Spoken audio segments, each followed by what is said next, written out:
When Andrew Carnegie died, the wee little Scotsman that built the big steel industry, when he died, they opened up his desk, and in one of the desk drawers, they found a slip of paper. On that piece of paper, Mr. Carnegie had written his goal for his life, and he wrote it when he was in his 20s. And on that piece of paper, it said, "I'm going to spend the first half of my life accumulating money. I'm going to spend the last half of my life giving it all away." What a goal. He got so inspired by that goal that the first half of his life he accumulated $450 million. And the last half of his life he gave it all away. Good question tonight. What's got you turned on? What's got you bombed out of sight to get up early and stay up late and hit it all day? Next question. What's got you turned off? When I found the answers to those two questions, my life exploded into change. I finally found out what had me turned off, and I got that cured. And then I got me a long enough list of reasons to turn me on. And once the lights went on for me, age 25, they've never gone out. I've fallen out of the sky a few times, but I've never lost that drive to make something unique out of my life. See, reasons altered my whole life. Now, there's another list of reasons called nitty-gritty. Hard little reasons. Sometimes those little reasons are the most powerful reasons that can change your life. Sometimes it doesn't take much. I now carry several $100s in my money clip. It's only a few $100s, but it was one of those reasons turned my life around. Just before I met Mr. Schoaf, I heard a knock at the door. I go to the door, and there's a little girl standing there about this tall selling Girl Scout cookies. And she gave me one of the finest sales presentations I've ever heard. Special deal, several flavors, this whole package of stuff, $2. And with a big smile, she very politely asked me to buy. And I wanted to. Big problem. I'm broke. I don't have $2. And to this day, I can remember the pain and the embarrassment. I'm a father, I'm a husband, I've been to college, I'm working, I'm 25, I don't have $2. And I didn't want to tell her that for some reason. So I did what I thought was next best. I lied to her. I said, "Hey, look, I've already bought lots of Girl Scout cookies.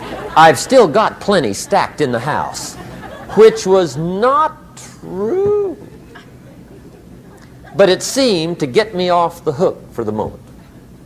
She said, "Well, gosh, that's wonderful. Thank you very much." And she went away. When she left, I closed the door, and that was the day I said to myself, I don't want to live like this anymore. I've had it with lying, and I've had it with being broke. I'm never going to let this happen to me ever again. I promised that day I would work as hard as possible and would always carry plenty. It took me a little while, but now I do. It was one of those reasons. And I guess I carry plenty for two reasons. One is the way it makes me feel, but also in case I bump into another Girl Scout selling cookies. Right? I'm ready.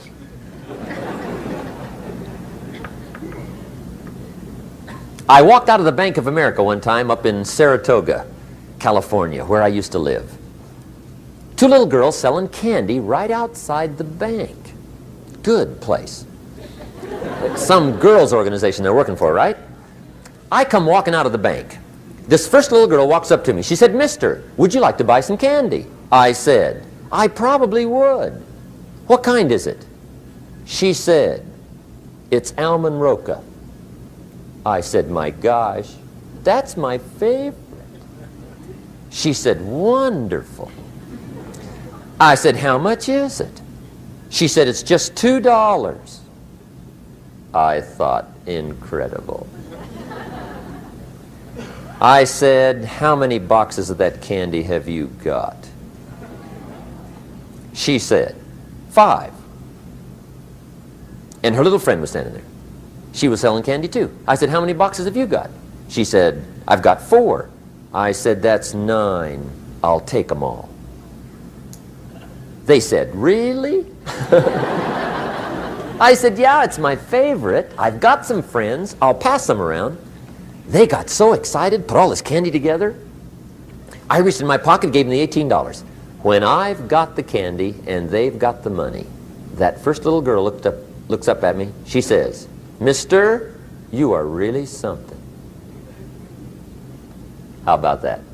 Can you imagine only spending $18 and have somebody look at you in the face and say, you are really something? Now you know why I carry heavy, right? I'm not going to miss anymore. It was just one of those reasons. Helped to change my life. One of my nitty-gritty reasons was budget finance. Budget finance used to grind my soul. Way back in those early days, I had fallen for one of those consolidation loans, where you take all your little hard-to-pay bills, put them into one big impossible-to-pay bill, right?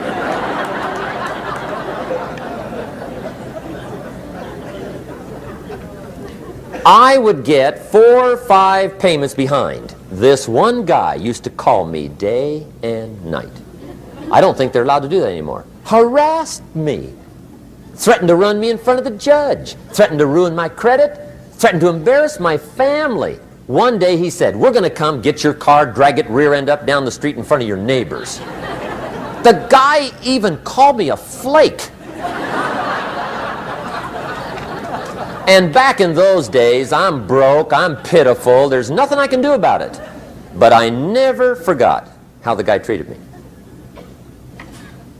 And when I met Mr. Schoaf and I got my life straightened out and the money started to flow, that was one of my first projects, budget finance. I poured it on day and night. I finally put all the money together I owed him, which was considerable. I picked a day for the payoff. And when the payoff day came, I put the money in small bills in a big briefcase. And I walked into the budget finance office on Wilshire Boulevard in Los Angeles. The guy who harassed me so often, his desk was about 3 back. I walked right up to his desk, startled him. He wondered what I was doing there. It was the first time I'd been there since I'd borrowed the money, right? Without saying a word, I opened up this briefcase, dumped this pile of money all over his desk. I said, count it. It's all there. I will never be back. And I turned around and stormed out. Now, that might not be noble, but if you haven't tried it, you've got to one time.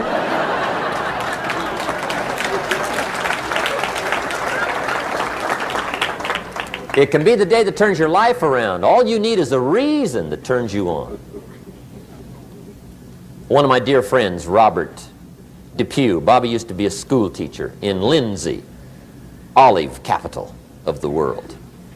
Bobby taught school several years, got a little weary teaching school. One day decided he wanted to get into sales. So without telling anybody, he just up and quit his job teaching school and jumped into sales. When he did, his brother made fun of him, laughed at him, put him down, said Robert's lost his mind. Had a good job teaching school, now he thinks he's a salesman. He's going to go down the drain, lose everything. Just put him down something fierce.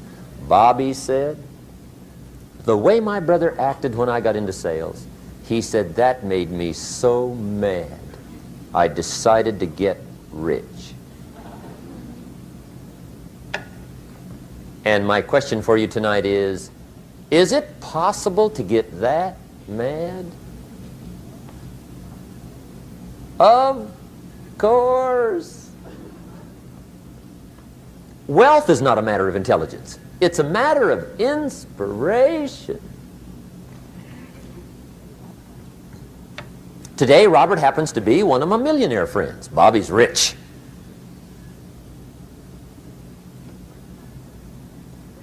Frank Sinatra said one time, the best revenge is massive success.